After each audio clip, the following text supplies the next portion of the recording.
रहनुमा मीडिया से बात कर रहे हैं। और सुप्रीम कोर्ट में उसी तरीके इंसाफ की पिटिशन है और एक ही नुक्ता जिस पे ये पूरा केस है कि मरियम नवाज प्राइम मिनिस्टर मोहम्मद नवाज शरीफ की डिपेंडेंट है।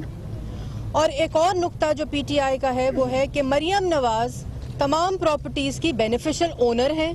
अब एक ऐसा बंदा जो दो लोगों का डिपेंडेंट है और बेनिफिशियल ओनर भी है जो कि पीटीआई का स्टांस है, तो मेरे ख्याल में ये जो झूठ की और ख्याली पिलर के ऊपर एक इमारत पीटीआई ने खड़ी की हुई थी वो आज बिल्कुल उसका कोई निशान नहीं मिल रहा। और वो तमाम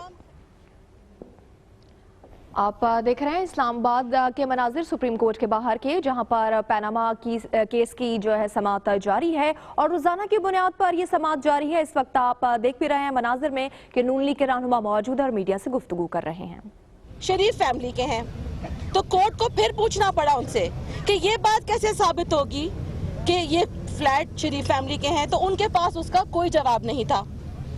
और फिर बिला आखिर केस के एंड में एक लाइटर नोट पे एक जज साहब को ये ऑब्जर्व भी करना पड़ गया कि शायद ऐसे लगता है कि कल की ये खबरें होंगी कि आपके पास कोई केस नहीं है।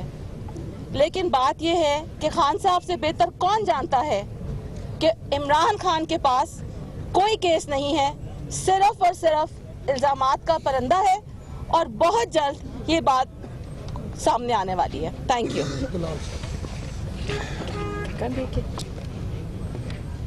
पीटीआई को कोई और काम ढूंढना चाहिए। ये वाला काम तो अगले 10 दिन में खत्म होने वाला है। झूठ की बुनियाद पर बनाए गए केस ज्यादा देर नहीं चलते। हर वक्त मरियम नवाज वो ट्वीट करें तो आपको मसला, वो सियासत करें तो आपको मसला, वो सेहत और तालीम का काम करें तो आपको मसला। आप मरियम नवाज से खौफजदा इसलिए हैं कि वो सियासी तौर पर आप पर हावी हैं, क्योंकि उनके साथ नवाज लगा है। नवाज शरीफ या जिसके साथ भी नवाज लगा होगा आप उससे खौफजदा होंगे। आप 2018 का इलेक्शन इल्जाम की बुनियाद पर लड़ना चाहते हैं, हम काम की बुनियाद पर लड़ना चाहते हैं। आपने 3.5 साल कोई काम नहीं किया, हमने तो काम किए हैं। हमने लोड शेडिंग कम की, सीपेक बनाया, दहशतगर्दी कम की, पाकिस्तान को बेहतर गवर्नेंस दी, पाकिस्तान से करप्शन को खत्म करने में मदद की। आपने तो कोई काम नहीं किया, इल्जाम लगाया या एहतजाज किया। और ये इल्जाम जो झूठ की बुनियाद पर बनाया गया, एक मरियम नवाज है, आप कहते हैं वो 2 लोगों की डिपेंडेंट है। इलेक्शन कमीशन में कहते हैं कैप्टन सफदर को डिस्क्वालीफाई करो क्योंकि उनकी डिपेंडेंट है। यहाँ कहते हैं मियां नवाज शरीफ की डिपेंडेंट है।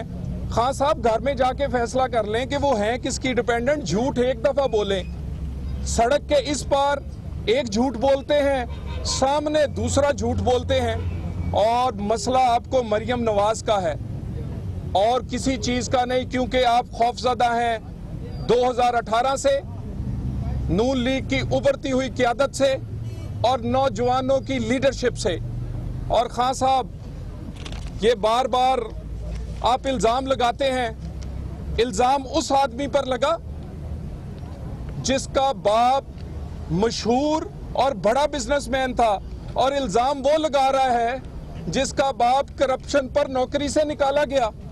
जरा अंदाजा करें कि इल्जाम लगाने वाले का बाप भी करप्शन पे निकाला गया और इल्जाम उस पे लगता है जो कि पाकिस्तान में स्टील का सबसे बड़ा बिजनेसमैन था। हम तो हिसाब दे लेंगे 70 साल का भी, लेकिन आपसे तो पिछले 7 साल का हिसाब नहीं दिया जा रहा। और हम हिसाब देंगे, मरियम नवाज हिसाब देंगी अपने दादा का भी, अपने वालिद का भी, अपना भी, क्योंकि उनका दामन साफ है। और हमारे यहाँ बेटियों के सर पर हाथ रखा जाता है, उसको तोहफे दिए जाते हैं, उनकी इज्जत में इजाफा किया जाता है। खान साहब क्या ख्याल है, आपके यहाँ तो बेटियों को तस्लीम भी नहीं किया जाता। ये फर्क है आप में और हम में।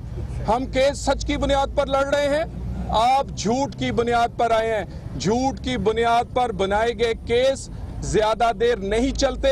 ये 7-8 दिन का खेल है। खान साहब फिर कोई और तमाशा ढूंढें कि क्या तमाशा करना है, क्योंकि हमने तो काम करना है, आपने सिर्फ तमाशा करना है। Thank you. पाकिस्तान मुस्लिम लीग नून के रहनुमा शरीफ ख़ानदान से मुतालिक बात कर रहे थे, पनामा केस से मुतालिक बात कर रहे थे और तहरीक इंसाफ पर तनकीद कर रहे थे। खबरें और भी हैं, शामिल करेंगे।